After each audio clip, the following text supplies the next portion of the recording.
എല്ലാവർക്കും നമസ്കാരം. ഇന്നത്തെ നമ്മുടെ സത്സംഗം ആരംഭിക്കുകയാണ്. എല്ലാ ദിവസത്തെയും പോലെ ഈ ഒരു കർമ്മത്തെ ആ സർവേശ്വരൻ്റെ പാദങ്ങളിൽ അർപ്പിച്ചുകൊണ്ട് നമുക്ക് ആരംഭിക്കാം. ഭാഗവതം പറയാനും കേൾക്കാനുമുള്ള അനുഗ്രഹവും അനുവാദവും നൽകണേ സർവേശ്വര. ഓം നമഃ ശിവായ.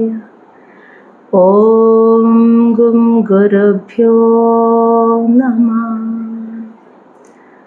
ഓം നമോ നാരായണായ.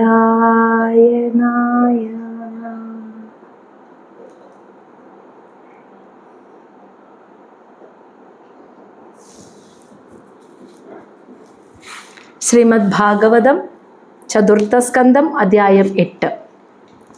ധ്രുവ മഹാരാജാവ് ഭവനം ഉപേക്ഷിച്ച് വനത്തിലേക്ക് പോകുന്നു. ആ കഥയാണ് നമ്മളിനി അത് 8ാമത്തെ അധ്യായം മുതൽ കാണാൻ പോകുന്നത്. നമ്മൾ കണ്ടു, സ്വയംഭുവ മനുവിന് മക്കൾ 3 പെൺമക്കളും 2 ആൺമക്കളാണ്. ആകൂതി, പ്രസൂതി, ദേവഹൂതി. അവരുടെ വംശപരമ്പര നമ്മൾ കേട്ടു കഴിഞ്ഞു. ഇനി 2 പുത്രന്മാരുണ്ട് സ്വയംഭുവ മനുവിന്, ഉത്താനപാദ മഹാരാജാവും പ്രിയവൃത മഹാരാജാവും. അതിൽ ഉത്താനപാദൻ എന്ന മകൻ്റെ പുത്രനാണ് ധ്രുവൻ. ആ ധ്രുവൻ്റെ ചരിതമാണ് ഇനി നമ്മൾ കേൾക്കാൻ പോകുന്നത്. അപ്പോൾ ധ്രുവചരിതത്തിലേക്ക് പോകുന്നതിന് മുൻപ് ബ്രഹ്മാവിൻ്റെ പുത്രന്മാരുടെ ആ വംശത്തിൽ പിന്നെ ആരൊക്കെയാണ് ഉണ്ടായത്, ആർക്കൊക്കെയാണ് വംശപരമ്പരയുണ്ടായത്, അവരിൽ ബ്രഹ്മാവിൽ നിന്നും പിന്നെ ആരൊക്കെയാണ് ജനിച്ചതെന്നും കൂടി നമുക്ക് മനസ്സിലാക്കേണ്ടതുണ്ട്. അതായത് ബ്രഹ്മാവിൽ നിന്നും ബ്രഹ്മാവിൻ്റെ മക്കൾ, അതുപോലെ സ്വയംഭുവ മനു ശതരൂപയും ബ്രഹ്മാവിൻ്റെ ശരീരം 2ആയി പിരിഞ്ഞുണ്ടായ ഭാര്യ ഭർത്താവുമാണ്.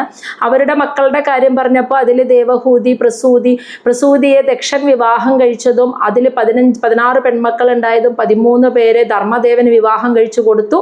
പിന്നെ അവരുടെ മക്കൾ, പിന്നെ അതിന് ശേഷം ഉണ്ടായ, അപ്പം അതിൻ്റെയൊക്കെ വംശപരമ്പരയുടെ കുറച്ച് ഭാഗം കൂടി ഒന്ന് പറയാനുണ്ട്. അത് കഴിഞ്ഞിട്ട് പിന്നീട് ധ്രുവ മഹാരാജാവിൻ്റെ ചരിത്രത്തിലേക്കാണ് നമ്മൾ കടക്കാൻ പോകുന്നത്. അപ്പം ശ്ലോകം 1. മൈത്രേയ ഉവാച. നമുക്കറിയാം, മൈത്രേയ മഹർഷി വിതുരരോട് പറയുകയാണ്, സനകാദ്യാഹ നാരദഃ ച ഋഭുഃ ഹംസഃ അരുണിഃ യദിഃ ന ഏതേ ഗൃഹാൻ ബ്രഹ്മസുതാ ഹി ആവസൻ ഊർധ്വരേതസ. ബ്രഹ്മസുതാ ഹി ആവസൻ ഊർധ്വരേതസ. മൈത്രേയ മഹർഷി പറയാണ്, സനകാദികളും, നാരദാശ്ച നാരദ മഹർഷി, ഋഭു മഹർഷി, ഹംസൻ, അരുണി, യതി എന്നിവർ ബ്രഹ്മസുത ബ്രഹ്മാവിൻ്റെ പുത്രന്മാർ തന്നെയാണ്. അപ്പോൾ സ്വയംഭുവ മനു മാത്രമല്ല, സനകാദികൾ, നാരദ മഹർഷി, ഋഭു, ഹംസൻ, അരുണി, യതി ഇവരൊക്കെ ബ്രഹ്മപുത്രന്മാരാണ്. പക്ഷെ പ്രത്യേകത ഏതേ ഇവർ ന ഗ്രഹാൻ ആവസൻ, ഇവർ ഗൃഹസ്ഥാശ്രമ ജീവിതം നയിച്ചിട്ടില്ല എന്ന്, കുടുംബസ്ഥരായി ജീവിച്ചിട്ടില്ല. അതിന് കാരണം ഊർധ്വരേതസ, പുരുഷ ശരീരത്തിൽ ഉണ്ടാവുള്ള വീര്യം, ആ രേതസ് ഈ അവരുടെ ആ കാമാസക്തിയെ തീർക്കാനായിട്ട് ഉപയോഗിക്കാതെ ആ വീര്യത്തെ മുകളിലോട്ട് ഉയർത്താൻ, ഊർധ്വ എന്നാണ് പറയുന്നത്, മുകളിലോട്ട് ഉയർത്തി കഴിഞ്ഞാൽ അവരുടെ ആത്മീയമായ തേജസ് കൂടുമെന്നാണ് പറയുന്നത്. ആ വീര്യത്തിന് ഒരുപാട് പവറുണ്ട്. അത് ഭൗതികമായ സുഖങ്ങൾക്ക് ഉപയോഗിച്ചാൽ അത് അതിലേക്ക് പോകും. എന്നാൽ അവിടെ അതിനെ മുകളിലോട്ട് ഉയർത്തിക്കൊണ്ട് ആത്മീയ തേജസ് വളർത്തിയവരായിരുന്നു ഇവർ. അതുകൊണ്ട് തന്നെ ഇവർക്ക് ഗൃഹസ്ഥാശ്രമ ജീവിതമില്ല, അതുപോലെ തന്നെ വംശപരമ്പരയും ഇല്ല. അതാണ് സനകാദികൾ, നാരദ മഹർഷി, ഋഭു, ഹംസൻ, അരുണി, യതി ഇവരൊക്കെ ബ്രഹ്മപുത്രന്മാരാണ്. ഇവർ ആ രേതസ് മുകളിലോട്ട് ഉയർത്തിയ മഹർഷിമാരാണ്. അതുകൊണ്ട് തന്നെ ഇവർ ഗൃഹസ്ഥാശ്രമ ജീവിതം. എന്നാൽ എല്ലാവരും അങ്ങനെയല്ല. കുറേ മഹർഷിമാർ ഗൃഹസ്ഥാശ്രമ കുടുംബജീവിതം നയിക്കുന്നവരുണ്ട്. എന്നാൽ ഇവർ കുടുംബജീവിതം, ഗൃഹസ്ഥാശ്രമം ഉപേക്ഷിച്ചവരാണ്. അതുകൊണ്ട് ഇവർക്ക് വംശപരമ്പരയില്ല. ശ്ലോകം 2. മൃഷ അധർമ്മസ്യ ഭാര്യ ആസീത് ദമ്പം മായാം ച ശത്രുഹൻ അസൂത മിഥുനം തത് തു നിർഹൃതി ജഗൃഹേ അപ്രജഹ. ഇനി ബ്രഹ്മാവിൻ്റെ പുത്രന്മാരുടെ കഥ പറഞ്ഞപ്പോൾ അതിൽ സ്വയംഭുവ മനു, അതിൽ സ്വയംഭുവ മനുവിൻ്റെ മകളായിട്ടുള്ള പ്രസൂതിയെ ദക്ഷൻ വിവാഹം കഴിച്ചു. അവർക്കുണ്ടായ ആദ്യത്തെ 13 മക്കളെയും ധർമ്മദേവൻ വിവാഹം കഴിച്ച കാര്യം പറഞ്ഞു. അപ്പോൾ ധർമ്മത്തിന് ദേവനുണ്ട്, നിയന്ത്രിക്കുന്ന ദേവനുണ്ടെന്ന് മനസ്സിലായി. അതുപോലെ തന്നെ അധർമ്മത്തിനും ഒരു നിയന്ത്രിത ദേവനുണ്ട്. ധർമ്മത്തിന് നിയന്ത്രിത ദേവനുള്ളതുപോലെ അധർമ്മത്തെ നയിക്കുന്ന, അധർമ്മത്തെ നിലനിർത്തുന്ന ഒരു നിയന്ത്രിത ദേവനുണ്ട്. അതും ബ്രഹ്മാവിൻ്റെ പുത്രൻ തന്നെയാണ്. ആ പുത്രനെ കുറിച്ചാണ് ഇവിടെ പറയുന്നത്. അപ്പൊ ബ്രഹ്മാവിൻ്റെ നേരത്തെ പറഞ്ഞ മഹർഷിമാർക്കാർക്കും കുടുംബമില്ല, കുടുംബജീവിതവുമില്ല. എന്നാൽ ബ്രഹ്മാവിൻ്റെ മറ്റൊരു പുത്രനായ മൃഷ അധർമ്മസ്യ ഭാര്യ ആസീത്. ബ്രഹ്മാവിൻ്റെ മറ്റൊരു പുത്രനായ അധർമ്മത്തിൻ്റെ ദേവൻ, അധർമ്മദേവൻ്റെ മൃഷ എന്ന ഭാര്യ ആസീത്, ഭാര്യയായിരുന്നു മൃഷ എന്ന്. അധർമ്മദേവൻ്റെ ഭാര്യയായിരുന്നു മൃഷ. ഇനി അവരുടെ മക്കളാണ് ദമ്പം, അഹങ്കാരം, മായ, തെറ്റ്, അതായത് ശരിയാണെന്ന് വിചാരിച്ചു പോകുന്ന തെറ്റായ സങ്കല്പം അല്ലേ, അതാണ് മായ. ശത്രുഘൻ എന്ന് വിളിക്കുന്ന ഇവിടെ മൈത്രേയ മഹർഷി വിതുരരെ, അല്ലയോ വിതുരരെ. ഇനി ബ്രഹ്മാവിൻ്റെ മറ്റൊരു പുത്രനായ അധർമ്മദേവൻ്റെ ഭാര്യയാണ് മൃഷ. അവർക്ക് 2 മക്കളാണ് ഉണ്ടായത്. ദമ്പം എന്ന് പറയുന്നത് ആൺകുട്ടിയും മായ എന്ന് പറയുന്നത് പെൺകുട്ടിയും. ഇനി എന്താ ഉണ്ടായത്? അസൂത എന്ന് വെച്ചാൽ പ്രസവിച്ചു. എന്നാൽ ഇവർ മിഥുനം, ഇവർ സഹോദരിയും സഹോദരനായിട്ടാണെങ്കിലും ഇവർ തമ്മിൽ സംയോജിച്ചപ്പോൾ, ഇവിടെ നമ്മൾ പറയുമ്പോൾ ആലോചിക്കണം, ഇതൊന്നും സ്ഥൂല ശരീരങ്ങളല്ല, ദമ്പം, മായ എന്നൊക്കെ പറയുന്ന തത്വങ്ങളായിട്ടാണ് ഇതിനെ കാണാൻ പാടുള്ളൂ. നമ്മുടെ മനസ്സിലെ വികാരങ്ങളാണ്. നമ്മൾ ധർമ്മദേവന്റെ ഭാഗം പറഞ്ഞപ്പോൾ ഓർക്കുന്നുണ്ടോ? 13 ഭാര്യമാരിൽ ധർമ്മദേവൻ ഉണ്ടായ പുത്രന്മാരെ, മക്കളെ, സന്താനങ്ങളെ കുറിച്ച് പറഞ്ഞപ്പോൾ എല്ലാം ധാർമ്മികമായ വികാരങ്ങളായിരുന്നു പറഞ്ഞത് അല്ലേ. ധർമ്മദേവന്റെ സന്താനങ്ങൾ എന്ന് പറഞ്ഞാൽ നമ്മുടെയൊക്കെ മനസ്സിലുണ്ടാവുന്ന ധാർമ്മികമായ വിചാരങ്ങളുടെ പേരുകളാണ് പറഞ്ഞത്. ഇവിടെ പറയുന്നത് അധർമ്മത്തിന്റെ മക്കൾ എന്നാ. അപ്പൊ അധർമ്മദേവന്റെ മക്കൾ എന്ന് പറഞ്ഞപ്പോൾ ആരായിരുന്നു? നമ്മുടെ ഉള്ളിലുണ്ടാകുന്ന ദമ്പം, അഹങ്കാരം, ആ അധർമ്മത്തിന്റെ പുത്രനാണ്.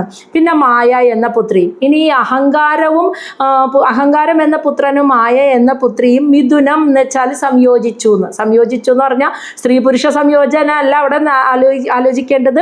ദമ്പം എന്നാൽ അഹങ്കാരവും മായ, തെറ്റിദ്ധാരണയും ഒരുമിച്ച് കൂടിയാൽ എന്താ സംഭവിക്കുക?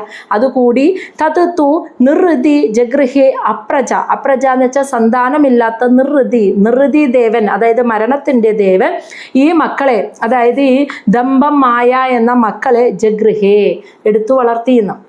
അപ്പോൾ ഒരാളുടെ അധപതനത്തിന് കാരണമാകുന്ന ദമ്പവും മായയെയും വളർത്തിയത്, ആ വികാരങ്ങളെ വളർത്തിയത് നിർഹൃതി ദേവനാണെന്ന്. മക്കളില്ലാത്ത നിർഹൃതി ദേവനാണ് ദമ്പം മായ എന്ന ഈ അധർമ്മദേവൻ്റെയും മൃഷയുടെയും 2 മക്കളെ എടുത്തു വളർത്തിയത്. ഇവർ അങ്ങനെ ഒരുമിച്ച് ഇവർ ഒന്നായി. മിഥുനം എന്ന് വെച്ചാൽ സഹോദരന്മാരാണെങ്കിലും ഇവർ ദമ്പവും മായയും ഒന്നായി. ഇവരെ വളർത്തിയത് നിർഹൃതി ദേവനാണ്. കാരണം ആ ഒരു അധപതനത്തിലേക്ക് എത്തിക്കണമെങ്കിൽ അധപതനമാണ്, ആ നിർഹൃതി ദേവനാണ് ഇവരെ വളർത്തിയത്. ഇനി ഇവരുടെ മക്കളായിട്ട് ആരാ? ദമ്പം മായ. ഇവരുടെ മക്കളായിട്ട് ആരാ? അതായത് അവർ സംയോജിച്ചപ്പോൾ പിന്നീടുണ്ടായ വികാരങ്ങൾ എന്തൊക്കെയാണെന്നാണ് പറയുന്നത്. ശ്ലോകം 3. തയോഹോ സമഭവത് ലോഭഃ നിഗൃതിഃ ച മഹാമതേ താഭ്യാം ക്രോധശ്ച ഹിംസാ ച യത് ദുരുക്തി സ്വസാ കലിഃ. മഹാമതേ, അല്ലയോ വിതുര, തയോ അവർ 2 പേരും, ദമ്പം എന്ന പുരുഷനും മായ എന്ന സ്ത്രീയും, അതായത് ആ 2 വികാരങ്ങളും ഒന്നിച്ചപ്പോൾ സമഭവത്ത് ഉണ്ടായി ലോഭം എന്ന് വെച്ചാൽ എത്ര കിട്ടിയാലും മതിയാവാത്ത ആർത്തി, ആ ലോഭം എന്ന പുരുഷനും ഉണ്ടായി. നിഗൃതി എന്ന് വെച്ചാൽ ഷാഠ്യം, കിട്ടണം വേണ്ടിയുള്ള വാശി പിടിക്കല്. ഇത് 2ഉം അവരുടെ മക്കളായിരുന്നു എന്ന് മനസ്സിലായ. അപ്പോൾ ആ 2 വികാരങ്ങളും ഒന്നിച്ചപ്പോൾ ദമ്പവും മായയും ഒരുമിച്ച് ചേർന്നപ്പോൾ അതിൻ്റെ പുത്രന്മാരായിട്ടുണ്ടായതാണ് ലോഭം, എത്ര കിട്ടിയാലും മതി വരാത്ത അത്യാർത്തിയും ഷാഠ്യം, നിഗൃതി എന്ന് വെച്ചാൽ ഷാഠ്യവും ഉണ്ടായി. അപ്പോൾ അതും സ്ത്രീ പുരുഷന്മാരെന്ന രീതിയിൽ സങ്കല്പിക്കുമ്പോൾ അവരും ലോഭവും നിഗൃതിയും കൂടി ചേർന്നപ്പോൾ താഭ്യാം എന്ന് വെച്ചാൽ അവർ 2 പേരും കൂടിയപ്പോൾ ക്രോധശ്ച ഹിംസ, ക്രോധവും ഹിംസയും ഉണ്ടായി അവരുടെ മക്കളായിട്ട്. അപ്പോൾ ലോഭവും ഷാഠ്യവും കൂടി ചേർന്നപ്പോൾ കോപവും ഹിംസയും അവരുടെ സന്താനങ്ങളായിട്ടുണ്ടായി. ഇനി അവരുടെ മക്കളായിട്ട് കലിയുണ്ടായി. കലി എന്ന് വെച്ചാൽ ദേഷ്യം, നിയന്ത്രിക്കാൻ കഴിയാത്ത ദേഷ്യം. പിന്നെ കലിയുടെ സഹോദരിയായിട്ട് ദുരുക്തി എന്ന് വെച്ചാൽ ദുർവാക്കുകൾ, ആ നിയന്ത്രിക്കാൻ കഴിയാത്ത ദേഷ്യം വരുമ്പോഴാണല്ലോ ദുർവാക്കുകൾ ഉണ്ടാവുക, അതുമുണ്ടായി എന്ന്. അപ്പോൾ അധർമ്മദേവനും മൃഷയ്ക്കും കൂടി ദമ്പവും മായയും എന്ന 2 മക്കളുണ്ടായി. അവരൊന്നിച്ചപ്പോൾ ലോഭവും ഷാഢ്യവും ഉണ്ടായി. അവരൊന്നിച്ചപ്പോൾ ക്രോധവും ഹിംസയും എന്ന മക്കളുണ്ടായി. അവരൊന്നിച്ചപ്പോൾ കലി എന്നാൽ നിയന്ത്രിക്കാൻ കഴിയാത്ത ദേഷ്യവും ദുരുക്തി എന്ന് വെച്ചാൽ ദുർവാക്കുകളും അവരുടെ സന്താനങ്ങളായിട്ടുണ്ടായി. ഇനി ശ്ലോകം 4. ദുരുക്തൗ കലിഹി ആദത്ത ഭയം മൃത്യും ച സത്തമ തയോഹോ ച മിഥുനം ജജ്ഞേ യാതനാ നിരയസ്തത. ദുരുക്തൗ, ഈ ദുരുക്തിയും കലി പുരുഷനും ദുരുക്തി സ്ത്രീയും അവരൊന്നിച്ചപ്പോൾ ആദത്ത ഉണ്ടായി ഭയവും മൃത്യുവും അതിൽ നിന്നാണ് ഉണ്ടായത്. സത്തമ, അല്ലയോ വിതുരരെ, ഈ ദുരുക്തി ദുർവാക്കുകളും നിയന്ത്രിക്കാൻ കഴിയാത്ത കോപവും ദുർവാക്കുകളും ദുഷിച്ച വാക്കുകളും ഉണ്ടായപ്പോൾ അതിൽ നിന്ന് ഭയവും ഉണ്ടായി, മൃത്യുവും ഉണ്ടായി. നമുക്കറിയാലേ, ഈ വാക്കേറ്റത്തിൽ നിന്നാണ് പിന്നെ കൊലപാതകങ്ങൾ വരെ ഉണ്ടാകുന്നത്. അതാണ് അതിൽ നിന്നും ഭയവും മൃത്യുവും ഉണ്ടായി.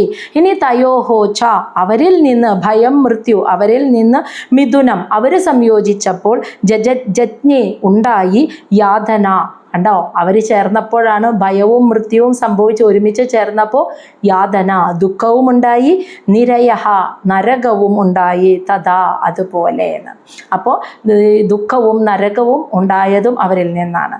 അപ്പോൾ ഓരോരോ അധർമ്മദേവനിൽ നിന്നുമാണ് ഈ വികാര വിചാരങ്ങളൊക്കെ ഉണ്ടായത്. ധർമ്മദേവനിൽ നിന്നും മറ്റ് നല്ല സാത്വികമായ വികാര വിചാരങ്ങൾ ധർമ്മദേവന്റെ സന്താനങ്ങളായി ഉണ്ടായി. അധർമ്മദേവന്റെ സന്താനങ്ങളായി ഇങ്ങനെയുള്ള വികാര വിചാരങ്ങൾ മനസ്സിൽ ഉണ്ടാവുന്ന ഇതൊക്കെ ബ്രഹ്മാവിൻ്റെ പുത്രന്മാരിൽ നിന്ന് തന്നെയാണ് ഇതൊക്കെ സൃഷ്ടിക്കപ്പെട്ടത്. ഇനി ശ്ലോകം 5. സംഗ്രഹേണ മയാ ആഖ്യാതഃ പ്രതിസർഗതവ അനഘ ശ്രുത്വാ ഏതത് പുമാൻ പുണ്യം വിദുനോതി ആത്മനഃ മലം. ഹേ അനഘ, പാപരഹിതനായ വിതുരരെ, സംഗ്രഹേണ ചുരുക്കി, ഇപ്രകാരം ചുരുക്കിയിട്ട്, മയാ ആഖ്യാതഃ എന്നാൽ പറയപ്പെട്ടിരിക്കുന്നു, പ്രതിസർഗഃ അതായത് വിനാശത്തിന്, ഒരുവൻ്റെ വിനാശത്തിന് കാരണമായതിനെ കുറിച്ചൊക്കെ ഒരുവൻ്റെ വിനാശത്തിന് കാരണമാകുന്ന മനസ്സിൻ്റെ ചലനങ്ങൾ, അതാണല്ലോ ഇപ്പം ഈ പറഞ്ഞത്. ദമ്പം, മായ, ലോഭം, ഷാഢ്യം, ക്രോധം, ഹിംസ, ദുഷ്വാക്കുകൾ, കലി, ഭയം, മൃത്യു, യാതന, നരകം, ഇതൊക്കെ നമ്മുടെ മനസ്സിൻ്റെ ചലനങ്ങളായിട്ടുണ്ടാകുന്നതാണ്. അപ്പോൾ ഇങ്ങനെ ഒരുവൻ്റെ വിനാശത്തിന് കാരണമാകുന്ന സൃഷ്ടികളൊക്കെ ബ്രഹ്മാവിൻ്റെ പുത്രന്മാരിൽ നിന്ന് തന്നെയാണ് ഉണ്ടായത് എന്ന് ഞാൻ നിനക്ക് പറഞ്ഞു തന്നു കഴിഞ്ഞു. എന്നിട്ടൊരു കാര്യം കൂടി പറയാണ്. 3 പ്രാവശ്യം ശ്രുത്വ, ഇത് ശ്രദ്ധിച്ച് കേൾക്കണം എന്ന്. ഇതൊക്കെ ബ്രഹ്മാവിൻ്റെ പുത്രന്മാരുടെ സന്തതികളായി വന്ന വികാരങ്ങളാണ്, ചലനങ്ങളാണ്, ചിന്തകളാണ് എന്ന് ഇതിനെക്കുറിച്ച് വിശദമായിട്ട് 3 പ്രാവശ്യം ശ്രദ്ധയോടുകൂടി കേൾക്കുന്നത് ഏതത് പുമാൻ, ഏതൊരു മനുഷ്യനാണോ അവൻ പുണ്യം നിറഞ്ഞവനാകും. കാരണം വിദുനോതി അകന്നു പോകുന്നു, ആത്മനഃ മലം അവൻ്റെ എല്ലാ മാലിന്യങ്ങളും അഴുക്കുകളും, അവൻ്റെ മനസ്സിൻ്റെ ഉള്ളിൽ നിന്ന് എല്ലാ അഴുക്കുകളും മാലിന്യങ്ങളും അതോടെ കഴുകി കളയപ്പെടുന്നു. അപ്പോൾ അവൻ പുണ്യം നിറഞ്ഞവനാവും. കാരണം 3 പ്രാവശ്യം ശ്രദ്ധയോടുകൂടി അത് കേൾക്കുന്നവൻ്റെ ഉള്ളിൽ ഒരു ചിന്ത വരും. എൻ്റെ ഉള്ളിൽ എത്ര കിട്ടിയാലും മതിയാവാത്ത ഒരു ആക്രാന്തം, ഒരു ആർത്തി ഉണ്ടോ? എൻ്റെ ഉള്ളിൽ ഒരു ഭയമുണ്ടോ? എൻ്റെ ഉള്ളിൽ ഒരു ലോഭം, അഹങ്കാരമുണ്ടോ? ഞാൻ കുറേ ഷാഢ്യം പിടിക്കുന്ന ഒരാളാണോ? എനിക്ക് പെട്ടെന്ന് ദേഷ്യം വരുന്നുണ്ടോ? ഇങ്ങനെയുള്ള ഈ അധർമ്മത്തിൻ്റെ പുത്രന്മാരായ വികാര ചിന്തകളെക്കുറിച്ചൊക്കെ, ഈ ചിന്തകളൊക്കെ എനിക്കുണ്ടോ എന്ന് സ്വയം ഒരുവൻ വിശകലനം ചെയ്യാൻ തുടങ്ങും. സ്വയം അവനവനെ നമ്മളെപ്പോഴും മറ്റുള്ളവരെ ശ്രദ്ധിക്കുക അല്ലേ, സ്വന്തം കുറ്റം കണ്ടുപിടിക്കില്ല, മറ്റുള്ളവരെ വേഗം കണ്ടുപിടിക്കും. അപ്പോൾ അതെന്താണെന്ന് വെച്ചാൽ നമ്മൾ നമ്മളിലേക്ക് നോക്കുന്നില്ല. അപ്പം നമുക്ക് നമ്മളെ സ്വയം ഒരു മനസ്സിലാക്കാം, എനിക്കിതൊക്കെ ഉണ്ടോ, ഇതിൽ ഏതൊക്കെയാണ് എനിക്കുള്ളത്. അത് 3 പ്രാവശ്യം ശ്രദ്ധയോടുകൂടി ഇത് കേൾക്കുന്ന മനുഷ്യൻ അങ്ങനെ ചിന്തിക്കും. അങ്ങനെ ചിന്തിക്കുമ്പോൾ എൻ്റെ ഉള്ളിൽ അധർമ്മത്തിൻ്റെ പുത്രന്മാരായ വികാരങ്ങളും ഈ ചിന്തകളും ഉണ്ടെങ്കിൽ അവൻ അതിനെ ഇല്ലാതാക്കാൻ ശ്രമിക്കും അല്ലേ. അതാണ് അവൻ ആ മാലിന്യത്തെ കഴുകിക്കളയുന്നതോടുകൂടി അവൻ പുണ്യം നിറഞ്ഞവനാവും. അപ്പോൾ ഇത് മനസ്സിലാക്കി, നന്നായി ചിന്തിച്ചു മനസ്സിലാക്കി കഴിഞ്ഞാൽ അവനവൻ്റെ ഉള്ളിലുള്ള ഈ തെറ്റായ ചിന്തകളെ ഇല്ലാതാക്കാനും അതോടെ അവൻ അങ്ങനെ പാപമുക്തനാവാനും സാധിക്കുമെന്ന് മൈത്രേയ മഹർഷി വിതുരർക്ക് പറഞ്ഞു കൊടുത്തു. എന്നിട്ട് ഇനി വീണ്ടും വരികയാണ് സ്വയംഭുവ മനുവിൻ്റെ വംശചരിതത്തിലേക്ക്. ശ്ലോകം 6. അധാ അധഃ കീർത്തയേ വംശം പുണ്യകീർത്തേഃ കുരുദ്വഃ സ്വയംഭൂവസ്യ അഭിമനോഹോ ഹരേ അംശ ജന്മന. അധാ ഇനിയിപ്പോൾ അധാ വീണ്ടും ശേഷം. അപ്പം അതിന് ശേഷം ബ്രഹ്മാവിൻ്റെ മറ്റൊരു പുത്രനായ അധർമ്മദേവൻ്റെ മക്കളെക്കുറിച്ചൊക്കെ പറഞ്ഞതിന് ശേഷം ഇനി ഞാൻ കീർത്തയെ വിവരിക്കാം. വംശം പുണ്യകീർത്തി, പുണ്യകീർത്തി നിറഞ്ഞ ആ വംശത്തെക്കുറിച്ച്. കുരുദ്വഹ കുരുവംശത്തിൽ ശ്രേഷ്ഠനായ വിതുരരെ സ്വയംഭൂവസ്യ അഭിമനോഹോ സ്വയംഭൂവ മനുവിൻ്റെ ഹരേ അംശ ജന്മന. ഹരേ സാക്ഷാൽ ശ്രീഹരിയുടെ അംശാംശമായി ജനിച്ച സ്വയംഭുവ മനുവിൻ്റെ പുണ്യം നിറഞ്ഞ പരമ്പരയെക്കുറിച്ച് പുണ്യകീർത്തിയെക്കുറിച്ച് ഞാനിനി വിശദമായി പറഞ്ഞു തരാം. അപ്പോൾ വീണ്ടും സ്വയംഭുവ മനുവിൻ്റെ വംശചരിതത്തിലേക്ക് വന്നിട്ട് പറയുകയാണ്. പുത്രിമാരുടെ ചരിതം പറഞ്ഞു, ഇനി പുത്രന്മാരുടെ. ശ്ലോകം 7. പ്രിയവൃതഃ ഉത്താനപാദൗ ശതരൂപാ പദേഃ സുതൗ വാസുദേവസ്യ കലയാ രക്ഷായാം ജഗതഃ സ്ഥിതൗ.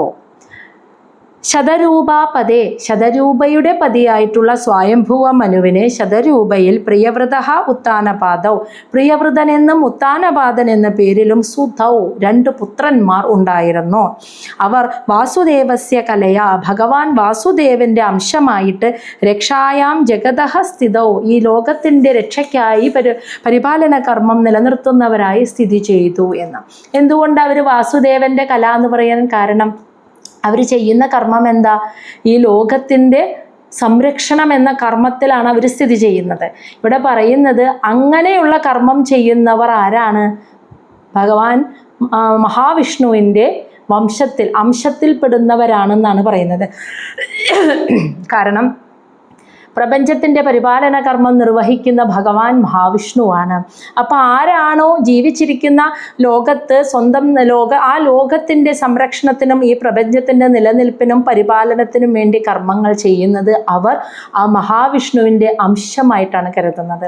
ഇവിടെ പ്രിയവൃതനും ഉത്താനപാദനും ലോകത്തിൻ്റെ സംരക്ഷണത്തിനായി സ്ഥിതി ചെയ്യുന്നവരാണ്. അതുകൊണ്ട് അവർ മഹാവിഷ്ണുവിൻ്റെ അംശമായിട്ടാണ് കരുതപ്പെടുന്നത്. കാരണം അവരും പരിപാലന കർമ്മമാണ് നിർവഹിക്കുന്നത്. ഇനി അതിൽ ഉത്താനപാദൻ്റെ തന്നെ കഥയാണ്. ഉത്താനപാദൻ്റെ പുത്രനാണ് ധ്രുവൻ. വെറും 5 വയസ്സ് മാത്രം പ്രായമുള്ള ഒരു കുട്ടിയാണ് കേട്ടോ. അപ്പം നമ്മൾ കഥ കേൾക്കുമ്പോൾ അവൻ്റെ മനസ്സ് എന്തായിരുന്നു എന്ന സങ്കല്പത്തിൽ അവൻ്റെ പ്രായവും അവനായി നിന്നുകൊണ്ട് കേൾക്കണം. അപ്പോഴാണ് ധ്രുവൻ്റെ മാനസിക അവസ്ഥ നമുക്ക് മനസ്സിലാവും. വെറും 5 വയസ്സുള്ള ഒരു കുഞ്ഞ് അവൻ കേൾക്കുന്ന കാര്യങ്ങൾ അവൻ്റെ മാനസിക തലത്തിൽ നിന്നുകൊണ്ട് കേൾക്കണം നമ്മൾ ധ്രുവൻ്റെ കഥ. അപ്പോഴേ ധ്രുവൻ്റെ വികാരങ്ങളും വിഷമങ്ങളും നമുക്ക് മനസ്സിലാവുള്ളൂ. ശ്ലോകം 8. ജായേ ഉത്താനപാദസ്യ സുനീതിഃ സുരുചി തയോഃ സുരുചിഃ പ്രേയസി പതി ന ഇതരഃ യത് സുത ധ്രുവഃ. അതായത് ഉത്താനപാദന് സുനീതി സുരുചി സുനീതി എന്നും സുരുചി എന്നും തയോഃ 2 ജായേ ഭാര്യമാരുണ്ടായിരുന്നു. ഉത്താനപാദ മഹാരാജാവിന് സുനീതി എന്നും സുരുചി എന്നും 2 ഭാര്യമാരുണ്ടായിരുന്നു. ഇതിൽ സുരുചിഹി പ്രേയസി പതിയായ ഉത്താനപാദന് ഏറ്റവും പ്രിയപ്പെട്ടവളായ ഭാര്യ സുരുചിയായിരുന്നു. ന ഇതര മറ്റവൾ അല്ല എന്ന്. അതായത് സുനീതി അല്ല, സുരുചിയെയാണ് ഉത്താനപാദന് ഏറ്റവും ഇഷ്ടം.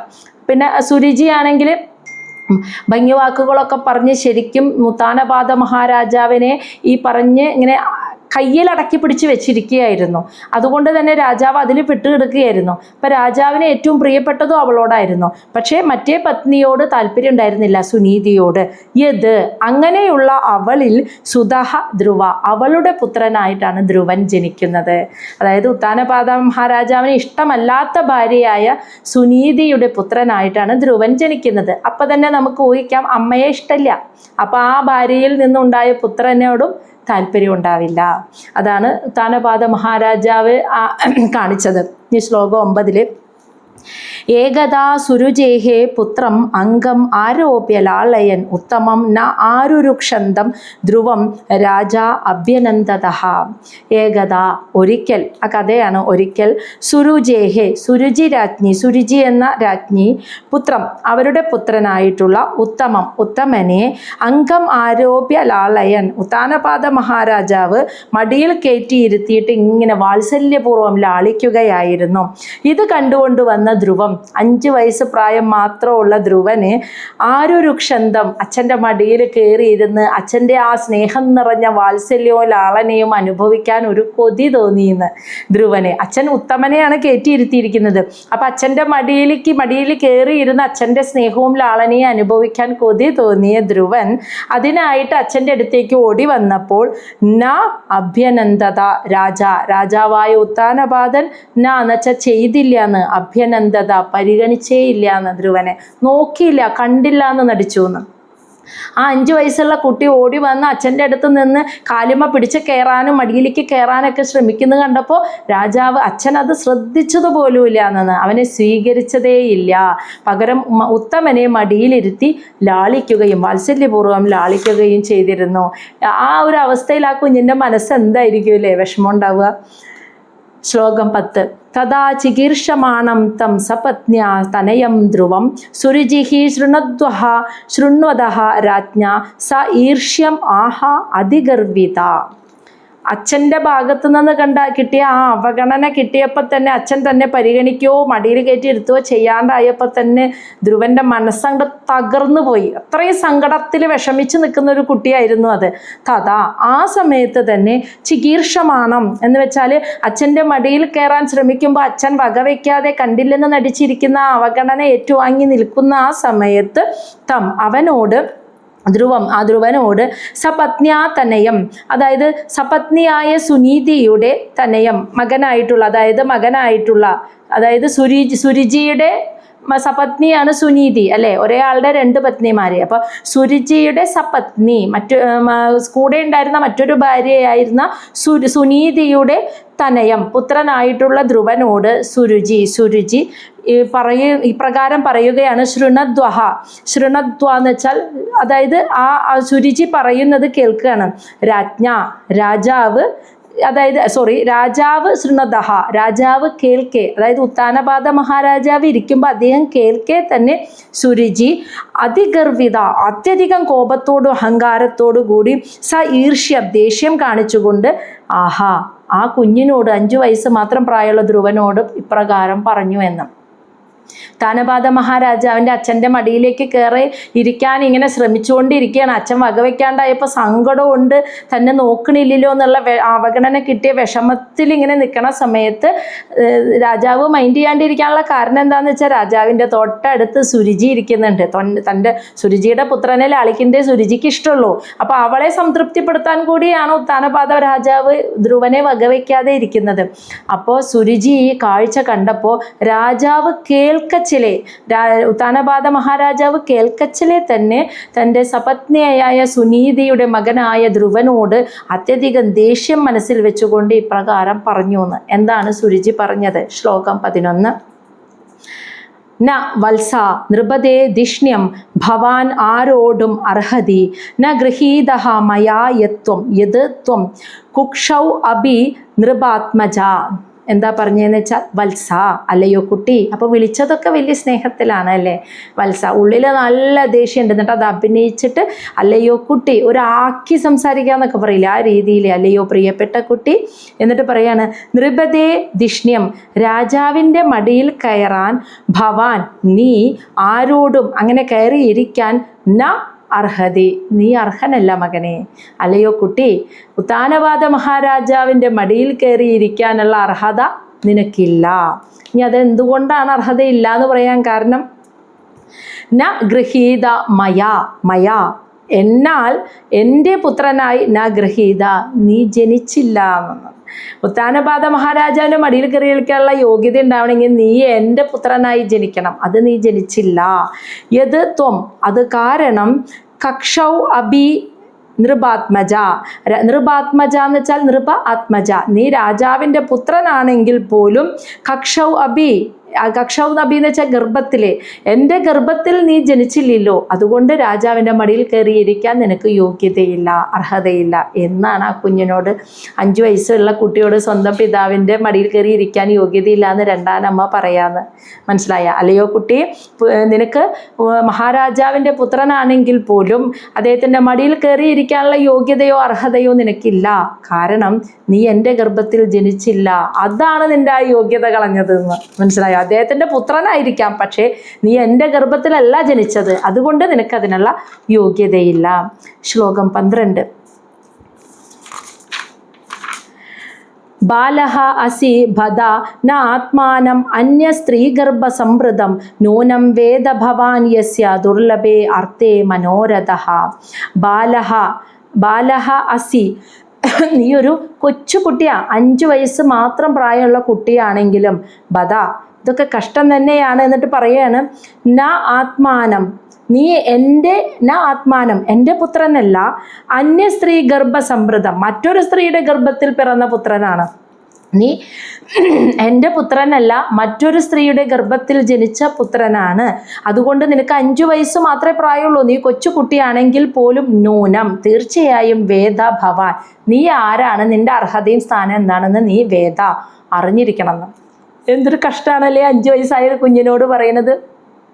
നീ എൻ്റെ ഗർഭത്തിൽ പിറന്നവനല്ല, എൻ്റെ മകനല്ല, നീ മറ്റൊരു സ്ത്രീയുടെ ഗർഭത്തിൽ ജനിച്ച കുട്ടിയാണ്. അതുകൊണ്ട് തന്നെ 5 വയസ്സുള്ള ഒരു കുട്ടിയാണെങ്കിൽ പോലും നീ മനസ്സിലാക്കണം നിൻ്റെ യോഗ്യതയും നിൻ്റെ അർഹതയും. അർഹതയില്ലാത്ത സ്ഥാനങ്ങളെ ആഗ്രഹിച്ച് അവിടെ കയറിയിരിക്കാൻ നീ ശ്രമിക്കരുത്.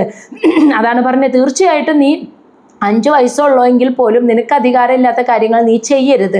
നീ തീർച്ചയായും ആരാണെന്ന് വേദ അറിയണം.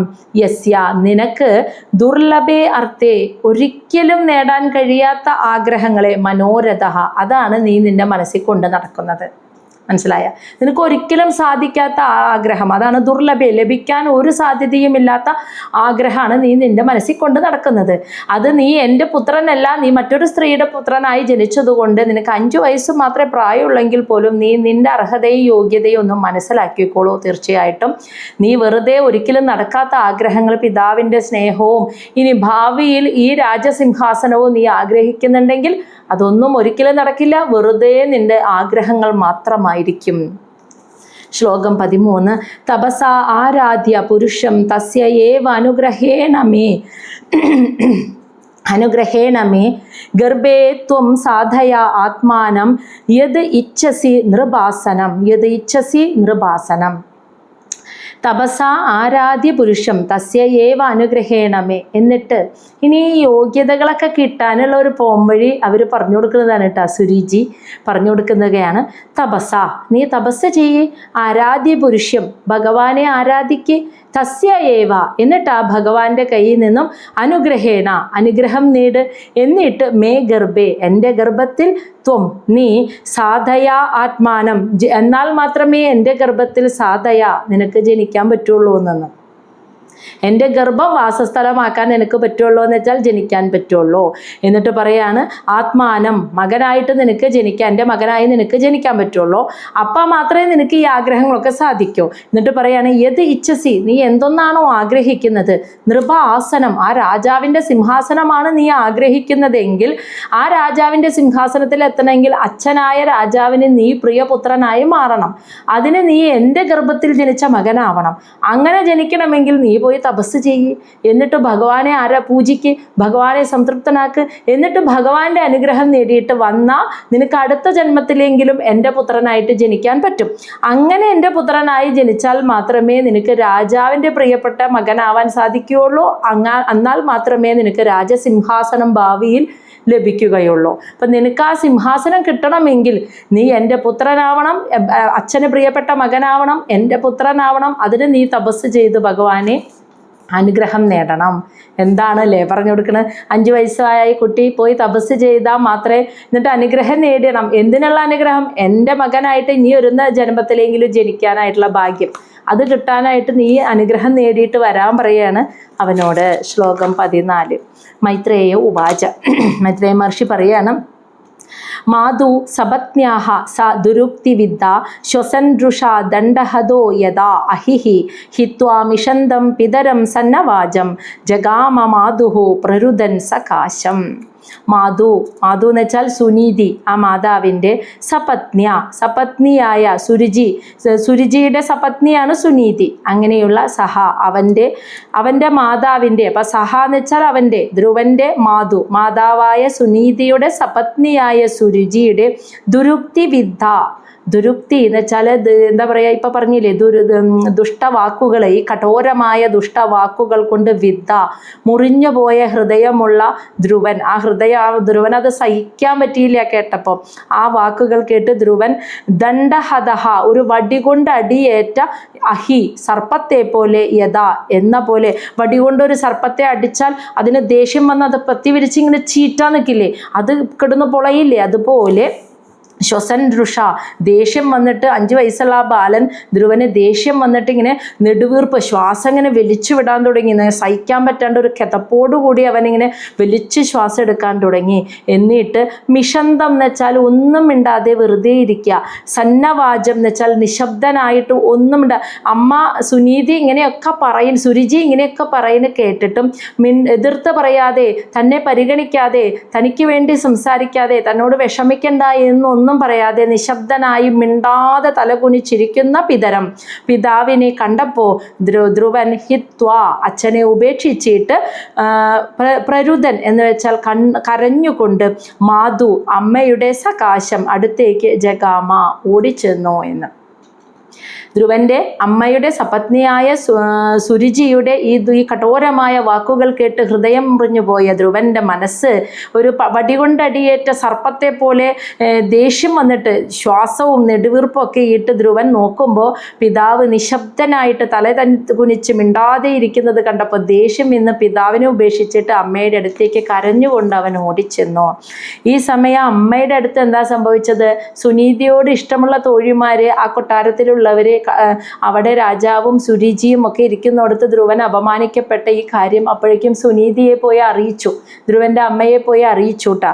ആ സമയത്താണ് ധ്രുവൻ ഈ കരഞ്ഞുകൊണ്ട് ഓടി വരുന്നത്. അതാണ് ശ്ലോകം 15. തം നിശ്വസന്തം സ്ഫുരിത അത ഓഷ്ടം സുനീതി ഉത്സംഗ ഉദൂഹ്യ ബാലം നിശമ്യ തത് പൗരമുഖാത് നിതാന്തം സാ വിവ്യധേ യദ്ഗദിതം സപത്ന്യാഹ. തൻ്റെ നിശ്വസന്തം നെടുവീർപ്പിട്ടിട്ട് സ്ഫുരിത അധര ഓഷ്ടം വിറയ്ക്കുന്ന ചുണ്ടുകളോട്, അതാണ് സ്ഫുരിതം, വിറയ്ക്കുന്ന അധര ഓഷ്ടം ചുണ്ടുകളോടുകൂടിയ സുനീതി തൻ്റെ പുത്രൻ ഇങ്ങനെ നെടുവീർപ്പിട്ടിട്ട് ധ്രുവൻ ഉത്സുംഗ ഉദൂഹ്യ ബാലം, ഉദൂഹ്യ എന്ന് വെച്ചാൽ മടിയിൽ കയറ്റിയിരുത്തിയെന്ന്, ബാലം എന്ന് വെച്ചാൽ മകനെ. അപ്പം ഉറക്കെ കരഞ്ഞുകൊണ്ട് നെടുവീർപ്പിട്ട് ശ്വാസം വലിച്ചിട്ട് ഈ വിറയ്ക്കുന്ന ചുണ്ടുകളോടുകൂടി തൻ്റെ അടുത്തേക്ക് ഓടി വരുന്ന മകനെ കണ്ടപ്പോൾ സുനീതി വേഗം അവനെ ആശ്വസിപ്പിച്ച് മടിത്തട്ടിൽ അവനെ കയറ്റി ഇരുത്തിയിട്ട് നിശമ്യ എന്ന് വെച്ചാൽ അവള് പതുക്കെ അവളിങ്ങനെ ഈ നിശമ്യ എന്ന് വെച്ചാൽ കേട്ടു. തത് പൗരമുഖാത്ത് നിതാന്തം, ആ കൊട്ടാരത്തിലെ മറ്റു വ്യക്തികളുടെ മുഖ്യന്മാരിൽ നിന്നും ഈ ധ്രുവൻ അവഹേളിക്കപ്പെട്ട കാര്യവും സുരുചി പറഞ്ഞ് അപമാനിച്ചതും പിതാവ് അവഗണിച്ചതും ഒക്കെ കേട്ടിട്ട് യദ്ഗദിതം, എന്താണ് യദ്ഗദിതം എന്ന് വെച്ചാൽ പറയുക, സപത്നിയ, തൻ്റെ സപത്നിയായ സുരുചി തൻ്റെ പുത്രനോട് പറഞ്ഞതിനെ കുറിച്ചൊക്കെ നിശമ്യ കേട്ടിട്ട് സ വിവ്യധേ, അവള് തേങ്ങി, അവളുടെ മനസ്സ് വളരെയധികം ദുഃഖിച്ചു എന്ന്. അപ്പോൾ കരഞ്ഞുകൊണ്ട് ചുണ്ടുകൾ വിറച്ച് നെടുവീർപ്പിട്ട് ഓടി വരുന്ന ധ്രുവനെ കണ്ടപ്പോൾ സുനീതി വേഗം മടിയിൽ കയറ്റിയിരുത്തി. അപ്പോഴാണ് അവൾ ഓർക്കുന്നത്, തൊട്ടു മുന്നേ ആ കൊട്ടാരത്തിലെ മറ്റു പൗരമുഖ്യന്മാർ വന്ന് അവിടെ ഇങ്ങനെ സംഭവിച്ച ധ്രുവൻ അപമാനിക്കപ്പെട്ട കാര്യവും തൻ്റെ സപത്നിയായ സുരുചി മകനോട് പറഞ്ഞതുമെല്ലാം കേട്ട് കാര്യമൊക്കെ ഓർത്തപ്പോൾ വളരെയധികം ദുഃഖിതയായി മാറി സുനീതി. എന്നിട്ട് അവൾ ഉറക്കെ പൊട്ടിക്കരയുന്നതാണ് ശ്ലോകം 16 പറയുന്നത്. സഹ ഉത്സൃജ്യ ധൈര്യം വിലലാഭ ശോക ദാവാഗ്നിന ദാവലത ഇവ ബാല വാക്യം സപത്ന്യാ സ്മരതി സരോജശ്രിയാ ദൃശ ബാഷ്പകലാം ഉവാഹ. സ ഉത്സൃജ്യ സഹ അവൾ ഉത്സൃജ്യ അതായത് ആ ഒരു അകന്നുപോയി എന്ന് ഉപേക്ഷിച്ചു ധൈര്യം, അവളുടെ ധൈര്യവും ശക്തിയും ഒക്കെ ചോർന്നു പോയി. ഭർത്താവിൻ്റെ പരിഗണനയൊന്നും കിട്ടാതെയാണ് കഴിയുന്നത്. അതിൻ്റെ സങ്കടം ഉണ്ടായിരുന്നു. പക്ഷേ എങ്കിൽ പോലും മകന് വേണ്ടി ഒരു ധൈര്യം എടുത്ത് അവിടെ കൊട്ടാരത്തിൽ മകനെ നല്ല രീതിയിൽ വളർത്താൻ വേണ്ടി ഒരു ധൈര്യം എടുത്തിട്ടാണ് കൊട്ടാരത്തിൽ കഴിഞ്ഞു പോന്നിരുന്നത്. പക്ഷേ മകനും അപമാനിക്കപ്പെട്ടു എന്ന് കണ്ടപ്പോൾ അവളുടെ സകല ധൈര്യവും ചോർന്നു പോയി. അതാണ് ഉത്സൃജ്യ ധൈര്യം ചോർന്നു പോയി. വിലലാഭ സുനീതി ഉറക്കെ കരഞ്ഞു. ശോക ദാവാഗ്നിന ശോകമാകുന്ന കാട്ടുതീയിൽ പെട്ട് ദവലത ഇവ അതായത് ഇങ്ങനെ ആ കാട്ടുതീയിൽ പെട്ട് ഇങ്ങനെ എരിഞ്ഞു തീരുന്ന ലത ഇലകൾ എന്ന പോലെ. ബാല എന്ന് വെച്ചാൽ സുനീതിയെയാണ് വിളിക്കുന്നത്. അതായത് വിവാഹം കഴിഞ്ഞു, 5 വയസ്സുള്ള ഒരു മകനുണ്ടെങ്കിൽ പോലും അധികം പ്രായമായിട്ടില്ല, ഒരു ചെറുപ്പം പെൺകുട്ടിയാണ്. കാരണം അന്നത്തെ കാലത്തൊക്കെ വളരെ നേരത്തെ വിവാഹം കഴിക്കല്ലോ. അതുകൊണ്ടാണ് അവളെ ബാല. പിന്നെ അവളുടെ മനസ്സും ഒരു പെൺകുട്ടിയുടെ മനസ്സ് പോലെയാണ്, അത്രയ്ക്ക് നൈർമല്യമുള്ള ഒരു മനസ്സാണ്. അതുകൊണ്ടാണ് അവളെ ബാല എന്ന് വിളിക്കുന്നത്. അപ്പോൾ അതുവരെ മകന് വേണ്ടി മനസ്സിൽ കൊണ്ട് നടന്നിരുന്ന ധൈര്യമൊക്കെ ചോർന്നു പോയ സുനീതി മകനും കൊട്ടാരത്തിൽ അപമാനിക്കപ്പെട്ടു എന്ന് കണ്ടപ്പോൾ ഉറക്കെ കരഞ്ഞു. അവളുടെ ധൈര്യമൊക്കെ പോയി. അവളുടെ മനസ്സ് കാട്ടുതീയിൽപ്പെട്ട് എരിഞ്ഞില്ലാതാകുന്ന ഒരു ചെടിയുടെ ഇല അതാണ് എന്താ പറയുക, കത്തി എരിഞ്ഞു പോകുന്ന ലത എന്ന് വെച്ചാൽ ഇല എന്ന പോലെ അവളുടെ മനസ്സ് എരിഞ്ഞു. എന്നിട്ട് വാക്യം സപത്യ സ്മരതി സപത്നിയ ആ സുരുചി പറഞ്ഞ ആ വാക്കുകളെ വാക്യം സ്മരതി മനസ്സിലാലോചിച്ചു. സരോജശ്രീയ താമരപ്പൂ പോലെ മനോഹരമായ കണ്ണുകളിൽ നിന്നും ദൃശ ആ കണ്ണുകളിൽ നിന്നും ബാഷ്പകല കണ്ണുനീർന്നിങ്ങനെ വാർന്നൊഴുകിയിട്ട് ഉവാഹ അവൾ ധ്രുവനോട് ആശ്വസിപ്പിക്കാനുള്ള വാക്കുകൾ പറഞ്ഞു കൊടുത്തു എന്ന്.